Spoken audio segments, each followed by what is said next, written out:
Unajua huyu kiongozi wa Simba aliyezungumza hili anayafahamu mengi ya ndani kuliko watu ambao walioko nje ya Simba.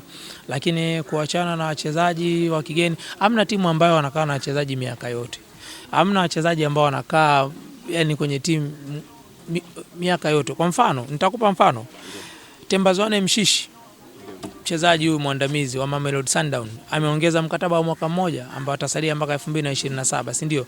Amekuwa tangu kwenye timu za vijana hadi senior timu hadi sasa hivi, na anaenda kuwa miongoni mwa wachezaji wenye umri mkubwa ambao wanaenda kuitumikia timu ya taifa Afrika Kusini Bafana katika World Cup, miongoni mwa wachezaji ambao wana umri mkubwa katika kikosi cha Bafana, hata wale ambao pia watakaoenda kushiriki kombe la dunia.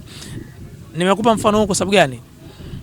Ana muda gani pale Mamelodi Tembazwane? Ni muda mrefu zaidi ya miaka 10, lakini leo hii amepewa mkataba wa mwaka mmoja, kwa maana anatengeneza mazingira ya kustaafia pale na kuendelea kutumika katika nyanja zingine.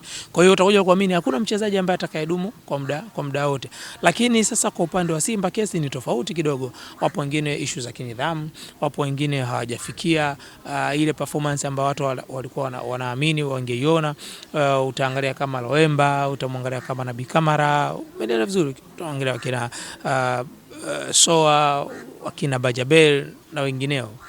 Mfano Loemba hata huko alipotoka katika takriban mechi 20 na ameanza katika mechi 8 ambazo yani ni hata hajafikia nusu ya michezo ambayo alotakiwa kuanza ama ambayo ameanza alotakiwa kupata nafasi.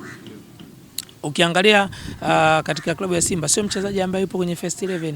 Nabi Kamara wakati yuko Pantev alikuwa akipata nafasi, lakini sasa hivi hapati nafasi anapata Kagoma na anaonyesha kile ambacho choko nacho. Bajabel majeraha, na hii mimi nadhani ni uzembe kwa klabu ya Simba wenyewe kumsajili mtu wakati hujui ama unajua kama yuko fiti ama yupo fiti. Kwanza kabla usajili inabidi ufanye tafiti ya kutosha kujua huyu ambaye tunamchukua yuko fiti kiafya 100%, ataenda kutunufaisha katika ingizo letu hili. So anaenda kumchukua mtu kwa sababu kunufaisha mashabiki, kufurahisha watu, tumemchukua mtu kutoka sehemu fulani, afu mwisho wa siku mtu anakuwa anakaa kitandani, anakaa hospitali, anatibiwa. Kwa hiyo kuondoka kwa hawa ni funzo kwa viongozi wa Simba.